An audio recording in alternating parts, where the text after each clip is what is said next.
నేనంటే ఒక భౌతిక పదార్థం, కానీ నేనంటే భౌతికం కాదు. నేనంటే మానసికమైన ఒక ప్రభావం, గుణప్రభావం నేనంటే. ఇక్కడ చిత్రం ఏమిటంటే ఈ భయమే నేనంటే. నేనంటూ నేను భయపడటం ఉండదు. భయం వచ్చాక నేనని నువ్వు దీంతో అంటున్నావు, కానీ ఒక పరిధితో. ఇప్పుడు మీరు డైరెక్ట్గా దాన్ని చూస్తే దైవమే జపం చేస్తుంది, దైవమే మంత్రం చేస్తుంది, దైవమే జీవనం చేస్తుంది. మనసుగా అవటం చేత మనకు అనుమానం వచ్చింది. మనసుగా ఈ సూత్రం ఎప్పుడు మనసులో పెట్టుకోవాలి. ఏ పుస్తకం చదివినా, ఏ జ్ఞాని పుస్తకం చదివినా, ఏ పురాణం చదివినా సహేతుక దృష్టి. మూలం ఏమిటి, సంబంధం ఏమిటి, పరిణామం ఏమిటి? మూలము, సంబంధము, పరిణామం, ఈ 3 సూత్రాలు అర్థమైతే ఇది పెట్టుకొనే చదవాలి. అప్పుడు భగవాన్ పుస్తకం 40 రోజులు అయ్యేలోపు ఆత్మదర్శనం అవుతుంది. 4 రోజుల్లో అయిపోతుంది.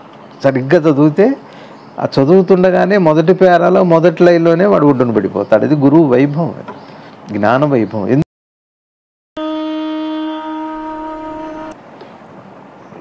స్వామి నమస్తే సార్. నమస్తే.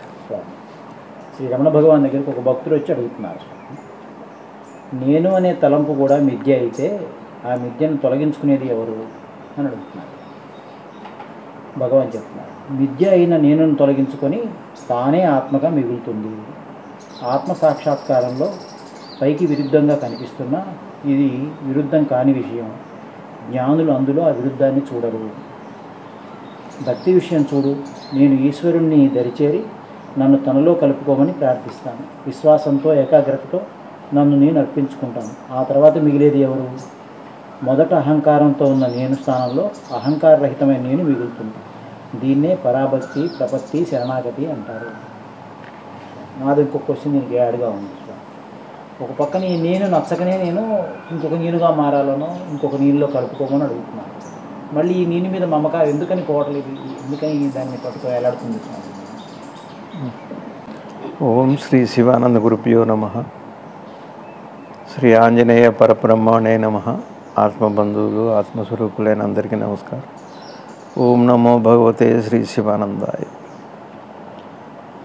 భగవాన్ శ్రీ రమణ మహర్షి వారి పాదపద్మాలకి ప్రణమిల్లుతూ భగవాన్ అనుగ్రహం చేసిన ఈ విషయాన్ని మనం అర్థం చేసుకోవటానికి విచారణ చేద్దాం. వచ్చిన వాళ్ళు భగవాన్ అడుగుతున్నారు, నేననే తలంపు కూడా మిథ్య అయితే తొలగించుకునేది ఎవరు అని. అందుకని ఏంటంటే మనం సాధకులు అంటే సత్యం కోసం ప్రయత్నం చేసే వాళ్ళందరం కూడా మనం ఎక్కడ పొరపాటు చేస్తామంటే మూల సూత్రాన్ని మర్చిపోయి ఎప్పటికప్పుడు కొత్త చదివేటప్పటికి అర్థం కాదు. అది వచ్చిన దీంట్లో ఉన్న ప్రాబ్లం. అది మూల సూత్రం అనేది ఒకటి ఉంటుంది కామన్గా, బేసిక్ ప్రిన్సిపల్ అంటాం కదా. సరే, మరి మనం ఇంకొకటి ఏం చేస్తున్నామంటే మరి నేను తొలగించుకునేది ఎవరు అని అంటున్నాం. ఇప్పుడు ఈ ప్రశ్న మనకి గంభీరంగానే ఉంటుంది. ఎవరు అడిగారో వాళ్ళే తొలగించుకోవాలి కదా. అయితే దీని గురించి రకరకాలుగా చెప్పుకోవచ్చు, కానీ సరే మూల సూత్రంలోకి వెళ్దాం. ఇది ఒక్కటి విన్నా కూడా అన్నీ అర్థమవుతాయి. ఎప్పుడు కూడా మూల సూత్రాన్ని మనసులో పెట్టుకొని సహేతుకంగా అప్పుడు మనకు వచ్చిన ప్రశ్న లేకపోతే మనం చదివిన సమాధానం ఏదైనా అట్లా చూసినప్పుడే మనం అడుగు ఒకటి ముందుకు పడుతాం, లేకపోతే పడదు. అయిందా? ఇక్కడ భగవాన్ చెప్పిన సమాధానం ఇట్లా ఎంత అర్థం ఉంది. మిథ్య అయిన నేను తొలగించుకొని తానే అది. ఇక్కడ మనకి అట్నుంచి రండి, ఎట్నుంచి వెనక వైపు నుంచి ఆత్మకే ఈ శరీరంతో కలిసి మిథ్య అయిన నేనుగా ఉంటుంది. అర్థమైంది? అంటే అక్కడ సంబంధము, ఆ ప్రాసెస్, ఆ విధానాన్ని అర్థం చేసుకుంటే ఏమవుతుంది? ఆత్మదర్శనం అవుతుంది. అప్పుడు ఆత్మకే నేనెవరు అని ఆత్మకే ప్రశ్న వచ్చింది. మొన్ననే చెప్పాను నేను, మనకు ఉన్నదల్లా దేహాత్మ భావన. ఇప్పుడు నేను ఆత్మనే అని అనిపించదు, దేహం అని అనిపిస్తుంది. ఒకవేళ ఆత్మానుభవం అయిన తర్వాత తనకి దేహం అని ఏ పొరపాటును కూడా అనిపించదు. ఈ దేహమే కాదు, దేహంతో ఉన్న ఏదైనా సరే, చెట్టు పుట్ట పశువు పక్షి అన్నీ కూడా దానికి ఆత్మదర్శనం. మనకి భగవాన్ చెప్పారు, ఎప్పుడు కూడా భగవాన్ బోధ చదువుకునేటప్పుడు ఇది రాసి పెట్టుకోవాలి మనం, లేదా మనసులో అన్న హృదయస్థం పెట్టుకొని హృదయంలో పెట్టుకొని ఇది ఎప్పుడు గుర్తుపెట్టుకోవాలి, దాని మీదనే ధ్యాస పెట్టాలి. వదలక పట్టుకోవటం అంటే ఏం చెప్పారు?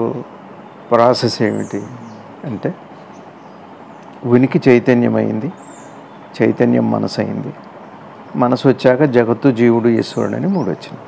జగత్తు సరే, ఆత్మే అసలు జగత్తు, ఆత్మే జీవుడు, ఆత్మే దైవం, మూడు అదే బాగానే ఉంది. ఇప్పుడు మనకి భగవంతుడు వేరుగానే ఉన్నాడు, ఇప్పుడు జీవుడు కూడా వేరుగానే ఉన్నాడు, జగత్తు కూడా వేరుగానే ఉంది. ఈ చెట్టు వేరు నేను వేరు, మీరు వేరు నేను వేరు కదా. ఈ ప్రశ్న చూడండి ఎట్లా ఉందో. నేనన్న అనుమానం వచ్చిన తర్వాత పోగొట్టుకున్నది ఎవరు అని, జీవుడు కూడా వేరైపోయాడు. అందుకని మూల సూత్రాన్ని మనం బాగా గుర్తుపెట్టుకునేటట్టయితే లోపల ఉనికి అంటే తేలిక అర్థం చేసుకోవాలంటే మనం నిద్రపోతున్నాం, నేను నిద్రపోతున్నా అని చెబుతున్నా, నేనేగా లేచా. నిద్రపోతున్న నేను ఆత్మస్వరూపం. మెలకు వచ్చిన తర్వాత ఆ మెలకు ఎరుక ఈ దేహంతో కలిసి నేను అంటుంది. ఎవరు? ఏది మేలుకుందో అది తాను మరిచిపోయి ఈ మేలుని నేను అనుకుంటుంది, ఈ శరీరమే నేను అనుకుంటుంది. ఇప్పుడు అనుకునేది ఎవరు? నేనెవరు అనుకునేది ఎవరు? జీవుడని. ఆత్మే. ఆత్మే. ఇప్పుడు అపార్థం ఎవరికి వచ్చింది? ఆత్మకే వచ్చింది. అయిందా? ఇప్పుడు ఎప్పుడైతే ఈ శరీరంతో కలిసిందో దేహాత్మ భావన, దాన్ని అహంకారం అన్నారు. ఈ అహంకారం ఏదైతే ఉందో ఇప్పుడైతే ఇది వచ్చిన తర్వాత అప్పుడన్నీ కూడా మూడు వేరిపోతాయి, జగత్తు జీవుడు ఈశ్వరుడు. అందుకని ఈ మూల సూత్రం ఏది? మూల సూత్రాన్ని ఒక మాటలో చెప్పుకోవాలంటే ఉనికే అంటే లేదా ఎరుకే పూరే ఆత్మే. ఆత్మే ఇంద్రియాల ద్వారా దేహం ద్వారా వ్యక్తమై ప్రపంచాన్ని చూస్తూ తాను దేహమని అనుకుంటుంది. ఎవరికో అనుమానం అంటే ఆత్మకు అనుమానం వచ్చింది. ఇప్పుడు మరి దీన్ని ఎట్లా పోగొట్టుకోవాలి? ఇప్పుడు ఈయన అడిగిన దానికి ఎంతవరకు సరిపోతుంది. ఎవరికి వచ్చింది అనుమానం అంటే ఆత్మకు వచ్చింది. ఎవరికి సమాధానం తెలుస్తుంది అంటే తాను ఆత్మను తెలియటమే ఆత్మకి తెలియటం. ఆత్మకి ఎట్లా తెలుస్తుంది అంటే, ఆత్మకి ఎలా తెలుస్తుంది అంటే, ఇప్పుడు మన ఇంటికి ఎవరన్నా బంధువులు వస్తారు, బంధువులు వస్తే మేము బంధువులు అండి అంటారు. ఎట్లా అని అంటాం. ఎట్లా అండి? ఎటు అదిగో పెళ్ళికి వెళితే కూడా మేము రిలేటివ్స్ అంటే ఎటువైపు అంటారు. అటు అబ్బాయి అమ్మాయి వైపు అన్న. మొన్న నేను ఒక పెళ్ళికి వెళితే అడిగారు, మీరు అబ్బాయి తరఫున వచ్చారా అమ్మాయి తరఫున? వాళ్ళు గురుగారి భక్తులు, నన్ను ఎరుగుదురు, కానీ నేను ఎవరి వైపు వాళ్ళకి తెలియదు కదా, అందుకని అడిగారు, నువ్వు ఎవరి వైపు? అబ్బాయి వైపా అమ్మాయి వైపా? అట్లా మళ్ళీ ఆ ప్రశ్నకు కారణం ఉండొచ్చు. అబ్బాయి అయితే మీరు ఎప్పుడు కనపడలేదు ఏంటి? ఒకవేళ అమ్మాయి వైపు అయితే ఎప్పుడన్నా ఒకసారి తటస్థపడాలి కదా. అంటే ఇట్లాంటివి ఎన్నో ఉన్నాయి ఆ ప్రశ్నకి. ఏదైనా కానివ్వండి, ఎటువైపు అంటే పలానా వైపు, అది క్లియర్. అట్లానే ఇది ఈ లోపల దీనికి కూడా భగవాన్ చెప్పారు. మళ్ళీ నిద్ర నుంచి మేలుకొనేటప్పుడు అది ఇంకా సంబంధం పెట్టుకోదు ఈ దేహంతో. సంబంధం అర్థం చేసుకుంటే ఏమవుతుంది?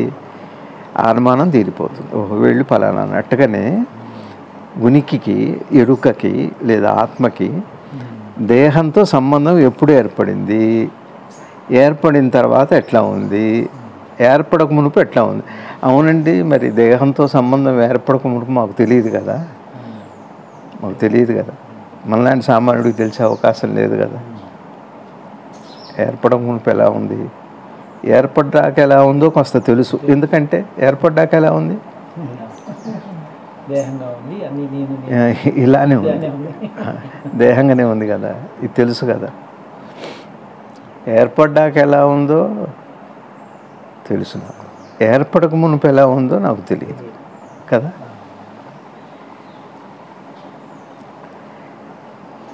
మరి ఏమన్నా అవకాశం ఉందా? దీనికేమో మెలకువ చెప్పాం. మెలకువ వచ్చాక ఏర్పడ్డాక నాకు వచ్చిన సంబంధాన్ని చెప్పాం. మరి మెలకువ రాకున్నప్పుడు నాకున్న సంబంధం ఏమిటి అని చూడాలంటే నిద్ర. గాఢ నిద్రలో ఎట్లా ఉంది అని ఒకసారి మనం అవగాహన చేసుకుంటే, అదే నేను నిద్రపోయాను, నేను కలగన్నాను, నేను లేచున్నాను అన్నాను. నేను లేచున్నప్పుడు నా సంబంధం నాకు తెలుసు. నేను స్వప్నంలో ఉన్నప్పుడు నాకున్న సంబంధం ఈ ప్రపంచంతో ఎలా ఉందో తెలుసు.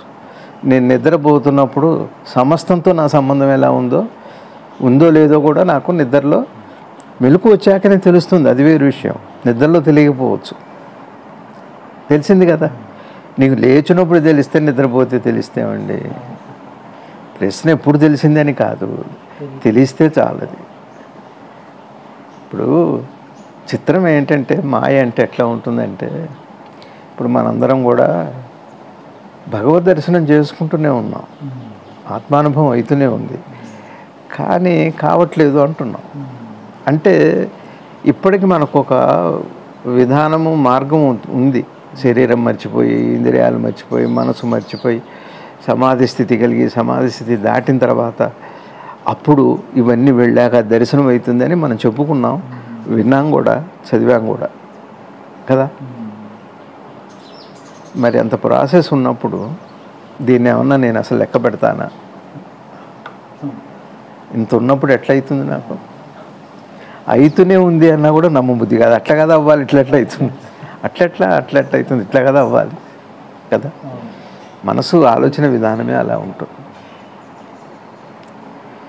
అందుకని మనకి ఇప్పుడు అవుతున్నా కూడా మనం గుర్తుపట్టలేము. అందుకనే అయితే ఆ ప్రాసెస్ వల్ల గుర్తుపడతా ఉంటున్నాం అంతే తప్పితే అదే ప్రాసెసే కావాలని అందరూ ఒళ్ళు మర్చిపోయి సమాధిలోకి వెళ్ళిపోయి సత్యాన్ని తెలుసుకోవాలనేది ఏమీ లేదు. అట్లా ఏం రూల్ ఏం లేదు అని అదొక విధానం ఇప్పుడు ఉంది. ఇప్పుడే కనుక్కో. ఏమిటి దానికి విధానం? విచారణ. ఏమిటి విచారణ? సంబంధం ఉన్నప్పుడు ఎలా ఉంది మనసుకి, సంబంధం లేనప్పుడు మనసు ఎలా? మనసుకి ఈ ప్రపంచంతో దేహంతో సంబంధం లేనప్పుడు ఏమీ తెలియట్లేదు.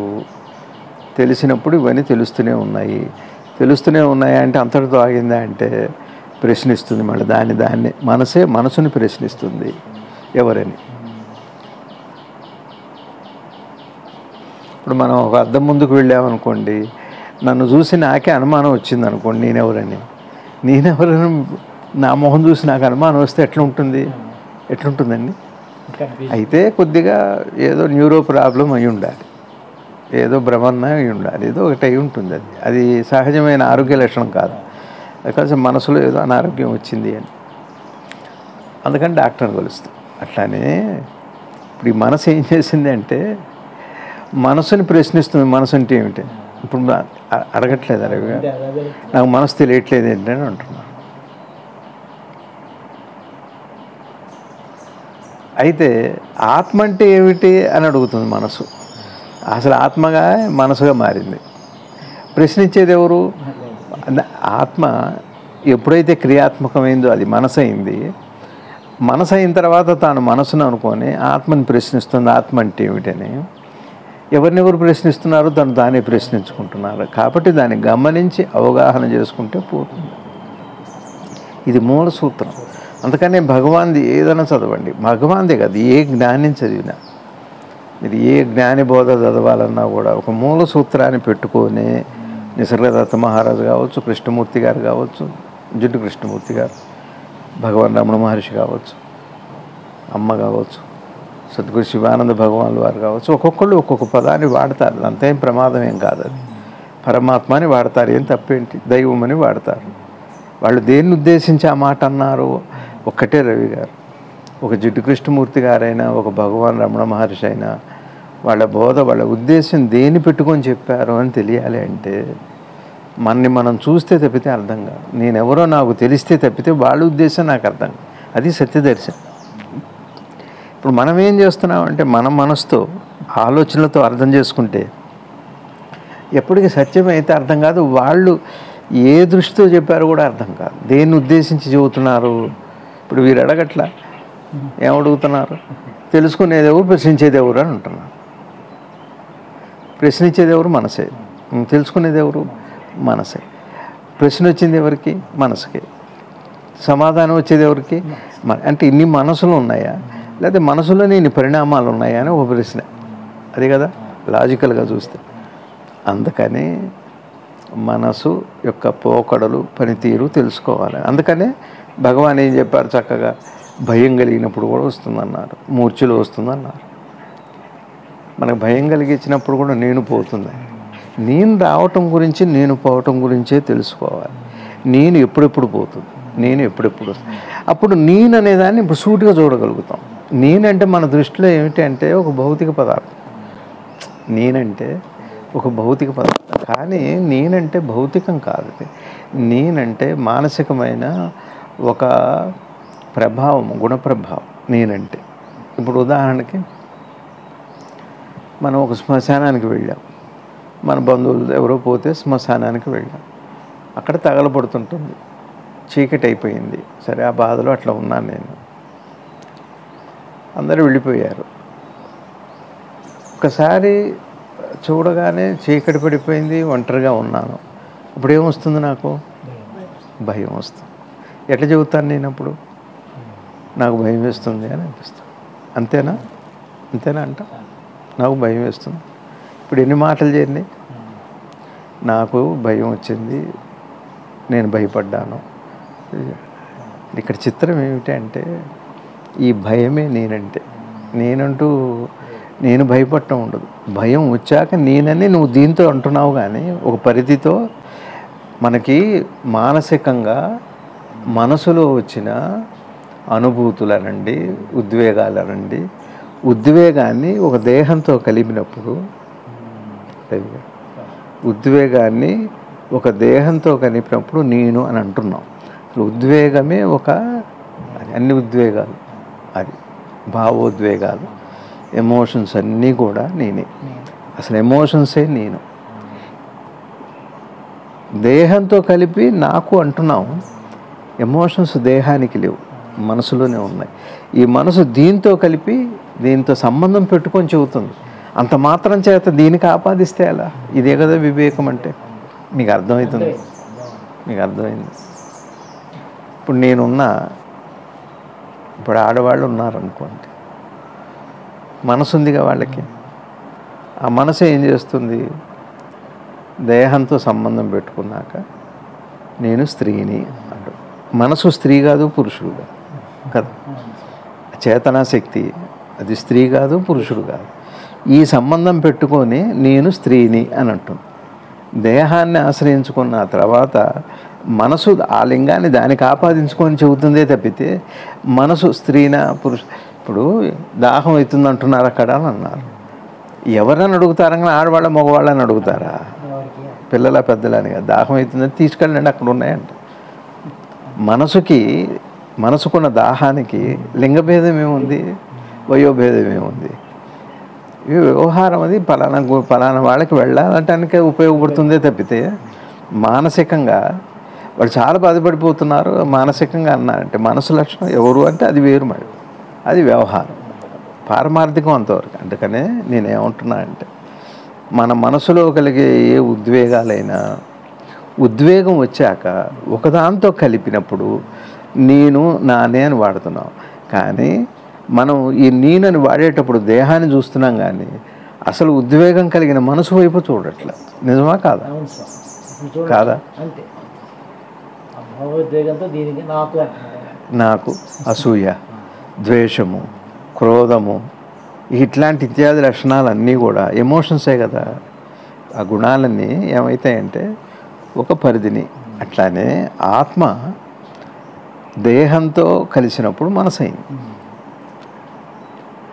ఆ మనసు ఈ దేహాన్ని అర్థం చేసుకున్నప్పుడు సంబంధాన్ని ఆత్మ అయింది. అంతే. అడిగేవాడు సమాధానం తానట్లేదు. నాకు బాధ వేసింది అని అంటారు. భార్య భర్త దగ్గరికి వెళ్ళి నా మనసు చాలా బాధపడదండి, ఏదో రాత్రి అరుచుకున్నారు, నాకు బాధ కలిగింది అని అన్నా. ఈ నాకు దేంతో సంబంధం వచ్చింది? ఆ ఎమోషను ఒక దేహంతో. వాడు గుర్తుపట్టడానికి ఏమో కూడా వ్యక్తం చేయటం. కలిగిన భావోద్వేగాన్ని, ఆ బాధని మనసుకు ఆపాదించకుండా రూపానికి ఆపాదించి ఎప్పుడైతే ఆలోచిస్తున్నామో లోపలికి వెళ్ళలేకపోతున్నాం. ఇంతే సీక్రెట్. నేనంటే నేను బాధపడ్డాను అని అంటే అర్థం ఏంటి? దేహానికి ఆపాదించడం వల్ల మనసుని తెలుసుకోలేకపోతాం. అది మనసుకు సంబంధించింది. మీకు అర్థమవుతుందా? నీకు అర్థమైందా? మనసు బాధపడదే అంటే దేహానికి సంబంధించిందే, మనసుకు సంబంధించిందే. అంతేగా. నాకు చదువు బాగా వచ్చిందంటే అది మనసుకు సంబంధించింది, దేహానికి సంబంధించింది, అంతే. కానీ మనం దేనికి ఆపాదిస్తున్నాం? దీనికి ఆపాదిస్తున్నాం. అమ్మాయికి బాగా చదువు వస్తుంది అంటే మనసు వైపు చూడం, ఆ రూపం వైపు చూస్తాం. అమ్మో అమ్మాయి బాగా తెలియగలది, గోల్డ్ మెడలిస్టు, మంచి డాక్టర్, గైనకాలజిస్ట్ అంటాం. ఇటువైపు వస్తుందే తప్పితే అసలు మూలమైన వస్తువుకి మనోమూలం అంటే అది అసలు. కాబట్టి ప్రతి అనుభూతి, ఉద్వేగము, భావోద్వేగాలు కాక నేనంటూ లేదు రవి గారు. భావోద్వేగం ఎప్పుడైతే నేను శరీరంతో కలిపందో ఈ అనుమానం వచ్చింది. ప్రశ్న ఎవరిది? తెలుసుకునేవాడు ఎవరని. దాందే ప్రశ్న, సమాధానం కూడా దాందే. సంబంధాన్ని అర్థం చేసుకుంటే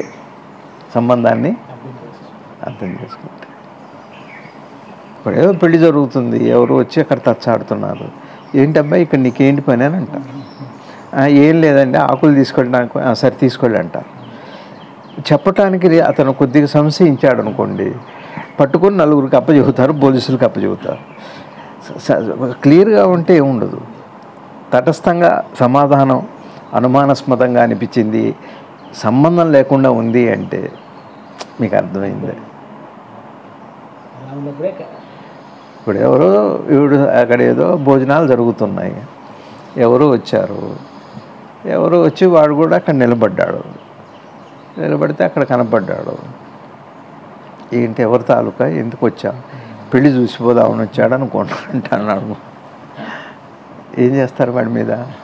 అనుమానం. ఇక పట్టుకొని నిలదీస్తారు. అసలు నువ్వెవరు, నువ్వు ఎందుకు వచ్చావు, ఇక్కడ ఏం జరుగుతుంది? ఏం తెలియదు కదా. బంధువు అయితే తెలిసి ఉండాలి, సంబంధం ఉంటే తెలిసి ఉండాలి, సంబంధం లేదుగా తెలియలేదు. కాబట్టి వాడు అట్లానే మనసే, ఆత్మ దేహంతో కలిసి ఇంద్రియాలతో కలిసి మనసు అయింది.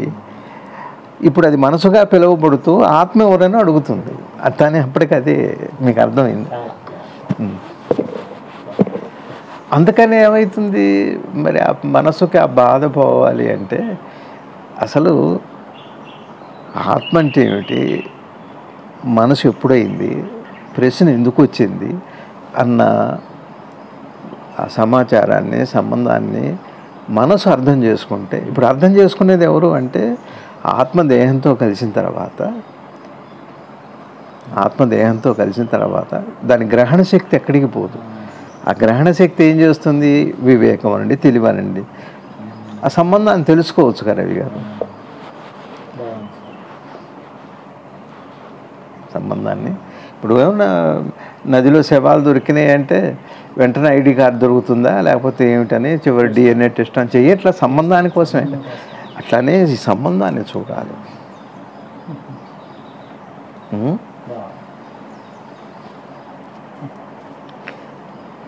అందుకని ఈ మూల సూత్రం భగవాన్ది ఎప్పుడు చదివినా, మనం ఎక్కడ చదివినా మూల సూత్రం ఏమిటి అంటే భగవాన్ దాంట్లో కానీ ఏ జ్ఞానైనా సరే, వాళ్ళ భాష ఏదన్నా కానివ్వండి, ఆ పదప్రయోగాలు ఏమన్నా కానివ్వండి, ఏం చెబుతున్నారు? ఉన్నది అదే, నువ్వు అదే అని ఎందుకన్నారు అంటే ఆత్మ ఏం చేసింది? దేహంతో సంబంధం పెట్టుకొని మనసుగా మారి నేనెవరు, నేను ఆత్మను ఎట్ట పట్టుకోవాలని అడుగు. నువ్వు అదే అంటున్నావు. నువ్వు మనసువే అనుకో, ఆత్మే అనుకో, ఏం పని. అది నువ్వు అదే అనేది ఆత్మకి భిన్నంగా కాదు. అట్లని మనసును విభేదించి కాదు, దీంతో సంబంధం పెట్టుకున్న తర్వాత ఏం రేగా. ఇప్పుడు ఒక భర్త నిన్న ఎక్కడో చెబుతున్నారు,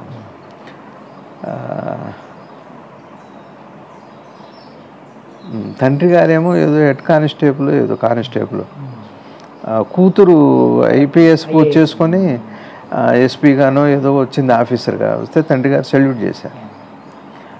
అట్లానే తల్లిదండ్రుల సంబంధం, తండ్రిగా సంబంధం పోలేదు, డ్యూటీలో భాగమే. కానీ సంబంధం చేత వచ్చిన దోషం ఏం లేదు. తండ్రి తండ్రి, మా నాన్నగారు, అయితే మళ్ళీ ఆ గౌరవం వేరే, డ్యూటీ వేరే. మీకు అర్థమైంది? అతను కానిస్టేబుల్ వృత్తిరీత్యా అది వేరు. తండ్రి తండ్రి తండ్రి అయినా కానీ తండ్రిని దృష్టిలో పెట్టుకొని వృత్తిగా ఉండే వ్యవహారం అది. మీకు అర్థమవుతుంది?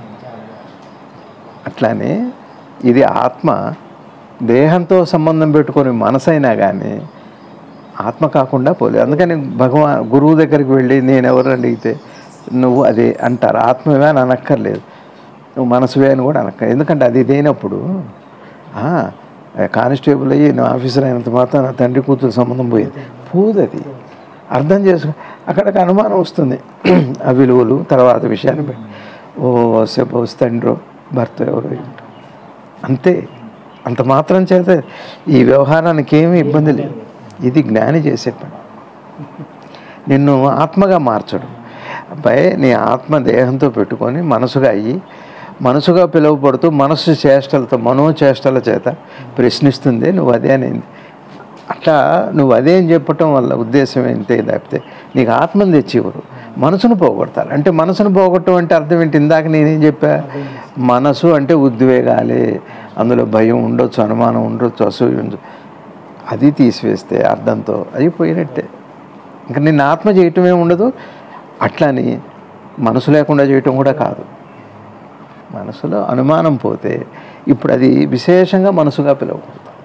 అనుమానము, ప్రశ్న, ఇక ఏవైతే ఉన్నాయో అజ్ఞానము, ఇవన్నీ విశేషంగా వ్యవహారికంగా ఆ పేర్లతో పిలువబడుతుంది. పారమార్థికంగా దాన్నే ఆత్మని, పరమాత్మని, భగవంతుడని దాన్ని పిలుస్తారు. ఇది గురువు చెబుతారు. ఇది అందుకని మీ సంబంధాన్ని మీరు చూడండి. పైకి ఇప్పుడు మీరు మనసుగా కనపడుతున్నా మీరు ఆత్మే. పోయి మీరు మనసు అనుకున్నా కూడా అయినప్పటికీ ఆత్మే. మీరు ఏమనుకున్నారో సంబంధం లేదు. ఇగో అబ్బాయి నువ్వేమన్నా అనుకో, ఇది ఇంతే. మాకు తెలిసిన వాళ్ళు ఉన్నారు, ఏదో ఎంతో కట్నం ఇచ్చి అన్నీ అందులోనే అంటాడు. అన్నీ అంటే ఏమన్నా చెప్పండి, ఎన్ని అందులో అంటే అన్నీ అందులో. ఇంకా వాడు ఇంకేమడుగుతాడు?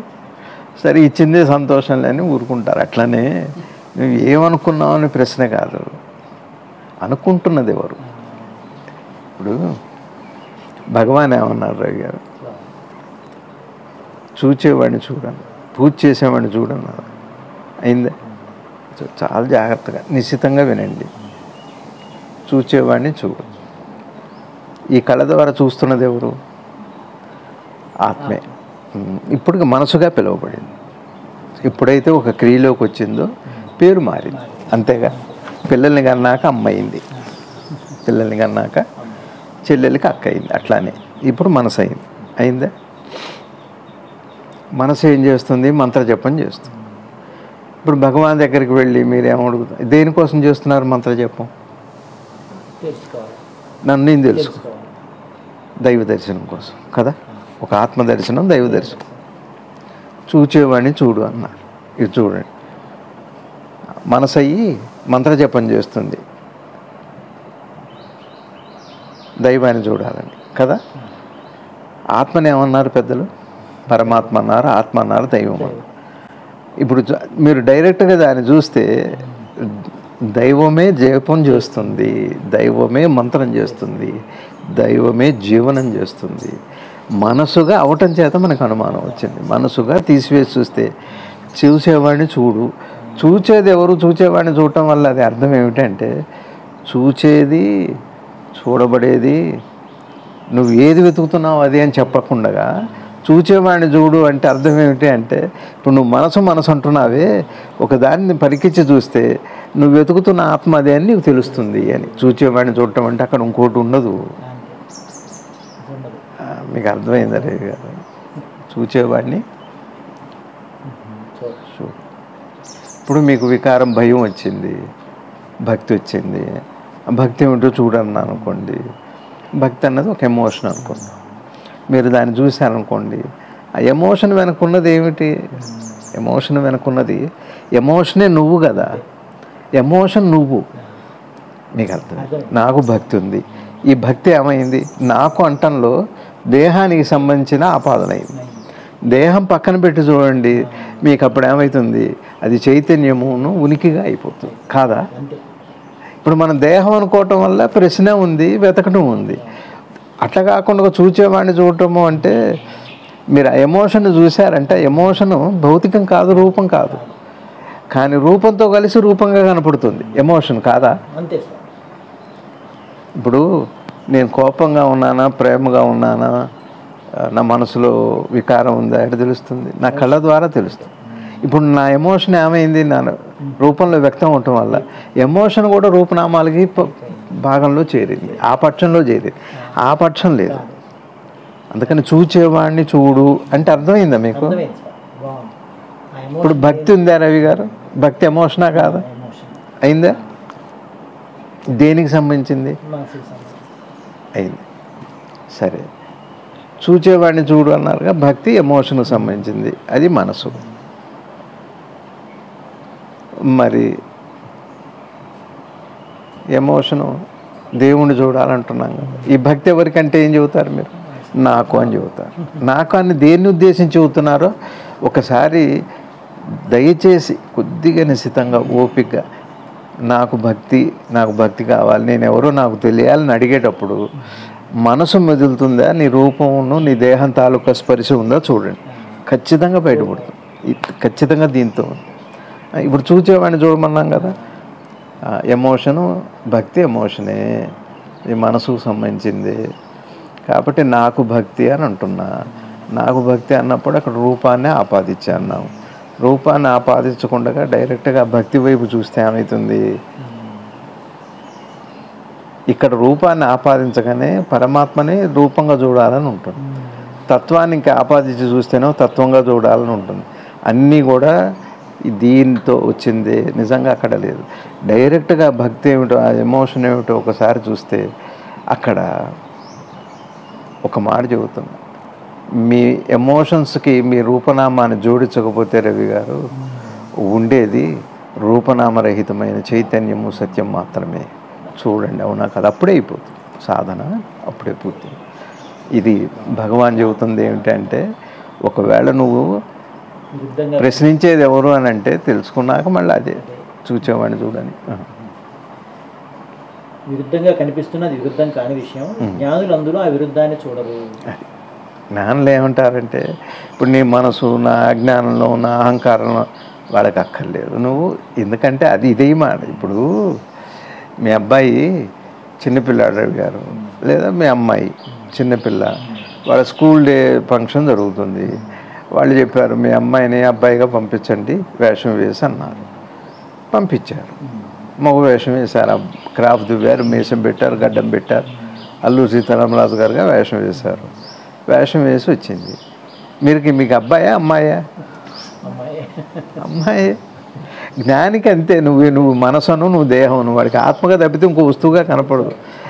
దేహంతో కలిసినప్పటికీ కూడా ఒరిజినల్ లేదు, డూప్లికేట్ కాదు అది. ఇప్పుడు మనం ఏం చేస్తున్నామంటే డూప్లికేట్ని ఒరిజినల్ చేద్దాం అనుకుంటున్నాం, కానీ వారేమంటారంటే ఒరిజినల్ ఎప్పుడు డూప్లికేట్ కాదంటారు. కాబట్టి నువ్వు ఎట్లా మాట్లాడినా వాడికి ఏం దిగులు లేదు జ్ఞానికి. మీకు అర్థమవుతుంది? ఉన్న వస్తువు అది దీంతో వ్యక్తమైంది. మీరు వ్యక్తమైనప్పుడు అనుమానపడ్డారు.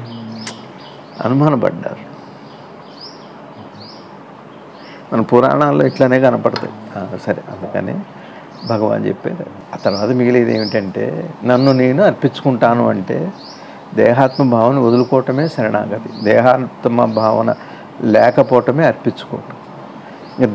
భక్తి కుదిరినప్పుడు చూడండి, దేహం ఉండదు. ఒక క్షణమైన ఆ తిరుమల వెంకటేశ్వర స్వామి సన్నిధికి వెళ్ళగానే మొత్తం నా అడ్రస్ అంతా మర్చిపోదు, ఈ దేహము నా అంతా ఆ క్షణమే. అప్పుడు ఏం జరిగింది? సంబంధం పెట్టుకున్నా సంబంధాన్ని మర్చిపోయి స్వరూపంగా మిగులుతుంది.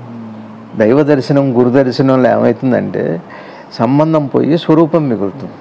సంబంధం ఉంటేనేమో జీవనం ఉంది, కానీ తెలిస్తే జీవనం కూడా అది అద్భుతమైన యోగ జీవనం అవుతుంది.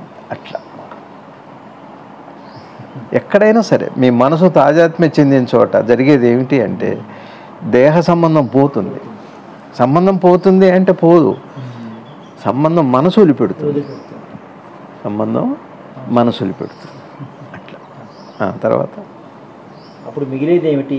మొదట అహంకారంతో ఉన్న నేను స్థానంలో అహంకారరహితమైన నేను మిగులుతుంది.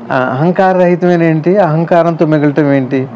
ఇప్పుడు దేహం అని అనుకోని పూజ మొదలు పెడతాం, శ్రద్ధ కుదరగానే దేహాన్ని వదిలిపెట్టి చైతన్యంగా మిగిలిపోదు.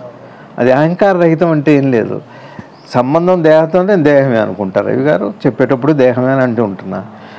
ఎక్కడ ఏ క్షణంలో అది పోతే అదే అహంకారరహితం. అహంకారం అంటే ఏం లేదు. ఆత్మ ఏమైంది, ఇంద్రియాలతో దేహంతో కలిసి మనసు అయింది, దాని పేరే నేను దేహం అనుకుంటుంది కాబట్టి అది మనసు అనొచ్చు, అహంకారం అనొచ్చు.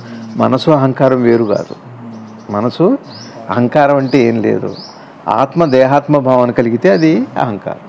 ఆత్మకు దేహ సంబంధంతో దేహాత్మ భావన వస్తే, ఆత్మకు దేహ భావన వస్తే దానికి అహంకారం అని పేరు.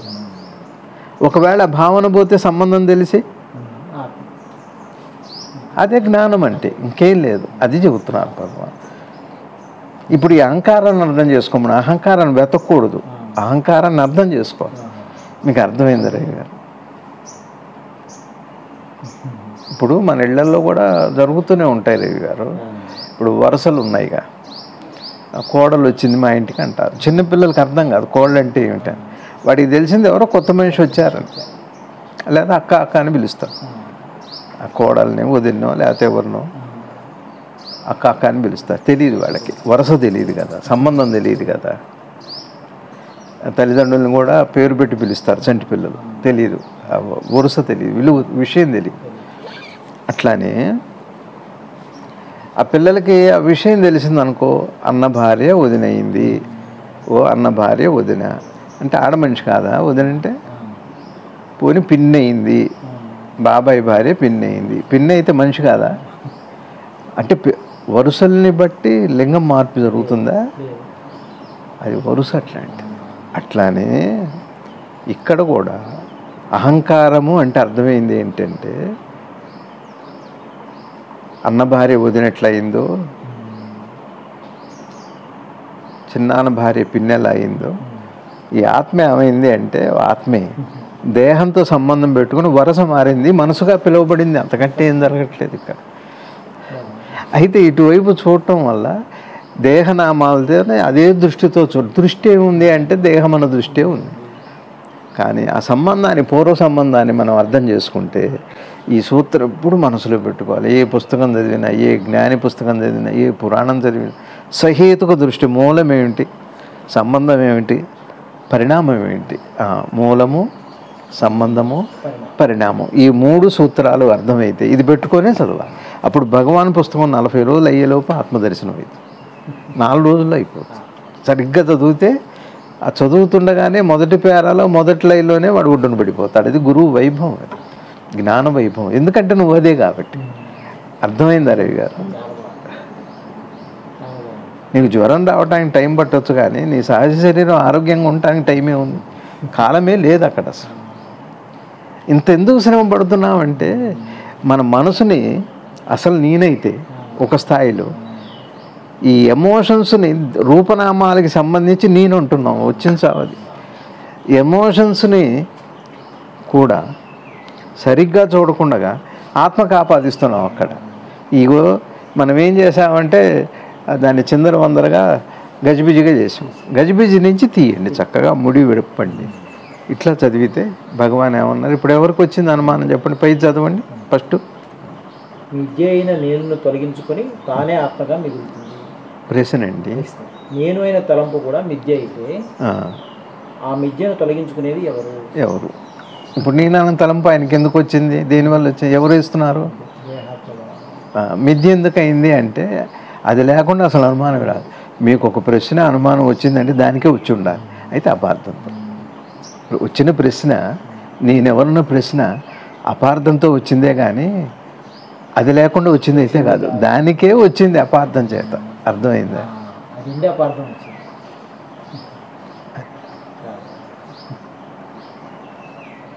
దానికే, అందుకనే పోతుంది. అపార్థం పోగానే దర్శనం అవుతుంది. ఎందుకంటే అప్పటికి నువ్వు అది కాబట్టి కదా.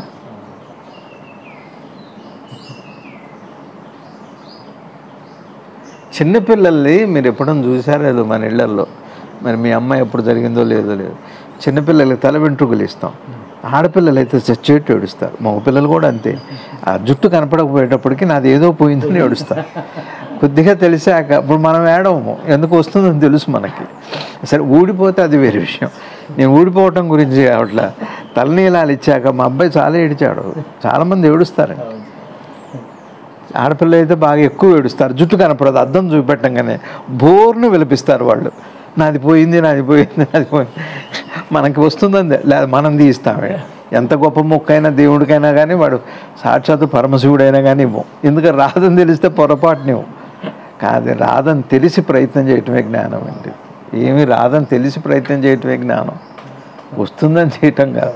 మనం వస్తుంది కాబట్టి దేవుడికి మొక్కు తీర్చుకుంటున్నాం. రాదంటే అప్పుడు ఇవ్వగలిగితే అది మొక్కండి. చూసారా ఎప్పుడన్నా? నేను చూసా, పిల్లలు అద్దం చూపెట్టగానే తలనీలాలు ఇవ్వగానే అద్దం చూపెట్టగానే బోర్ని ఏడుస్తారు. వాడు అక్కడే ఉన్నాడు, జుట్టు లేదు, ఏదో పోయింది. చిన్న చిన్నగా పెరుగుతుంటే, జుట్టు పెరుగుతుంటే మళ్ళీ రెండోసారికి ఇది జ్ఞానం అంటే. గురువు అంటే అర్థం ఏంటి అంటే తన స్వీయంగా పర్యవేక్షించి పరీక్షించి అందులో నుంచి దాన్ని సత్యాన్ని కనుక్కోవటం, అది జ్ఞానం అంటే. అందుకని గురువు అలా సహాయం చేస్తారు. ఆ పిల్ల అంత ఏడుస్తుంది, జుట్టు పోతేనే దుఃఖం వస్తే తల్లిదండ్రులు కూడా రావాలి కదా. అది పోలేదు, ఉంది, ఇప్పుడు లోపల ఉంది, నీ కంటికి కనపడట్లా, మళ్ళీ బయటికి వస్తుంది, అది నీకు తెలుసు. అది జ్ఞానంలా ఉంటాడు. చైతన్యంలో చిత్తంలో అంటే ఈ తలనీలాలు ఇచ్చిన గుండులాగా ప్రపంచం మనకి బయట ఉంది. చంటి పిల్లకి జుట్టు బయట ఉన్నట్టుగా తెలిసిన వాడికి జుట్టు లోపల ఉంది, బయటకు వస్తుంది. అంతే నీ సృష్టి, దాని సుఖము, దాని బాధ సర్వము కూడా నీ చిత్తంలో, నీ చైతన్యంలోనే ఉంది. అందుకనే లోపలికి వెళ్ళాలి రవి గారు. ఎందుకు బయటికి వచ్చి సంబంధం పెట్టుకొని అజ్ఞానంలో అపార్థం చేసుకుంది? వాస్తవాన్ని చూడమని కళ్ళు తెరిచి చూడంటారు. అది భగవాన్ చెప్పారు. పరాభక్తి, ప్రపత్తి, శరణాగతి అంటే ఇది. ఈ చిన్న ఆ సంబంధాన్ని అర్థం చేసుకుంటే అది భక్తి అంటే. భక్తి అంటే ఎవరినో పొందటం కాదు, దేన్నో సేవించటం కూడా కాదు. ఏది సేవించాలని అనుకుందో, ఏది సేవిస్తూ ఉందో అపార్థం, అది అర్థమైతే చాలా. అది నిజమైన భక్తి. నిజమైన భక్తి ఎవరికో సరెండర్ అవ్వటం కాదు. నిన్ను సరెండర్ చేసింది ఎవరు, దాన్ని చూడు, ఆ మాయం చూడు, అది భక్తి అని. భక్తి అంటే స్పష్టత, భక్తి అంటే నిర్మలత, భక్తి అంటే శరణాగతి అని భగవాన్ అద్భుతంగా చెప్పారు. ఏం చదివినా, భగవాన్ పుస్తకం కానీ ఏ జ్ఞాని చదివినా అసహేతుకంగా మూలాన్ని, సూత్రాన్ని పెట్టుకో. ఆత్మే ఇప్పుడు పుస్తకం చదువుతుంది కానీ మనసై చదువుతుంది, మనసై కాకుండా మనసును చదువు, ఆత్మ అర్థమవుతుంది అని భగవాన్ చెబుతున్నారు. నమస్కారం. భగవాన్ రమణ మహర్షుల వారి పాదాలకి నమస్కారం. శ్రీ శివానంద గురుభ్యో నమః. భారత్ మాతాకు జై.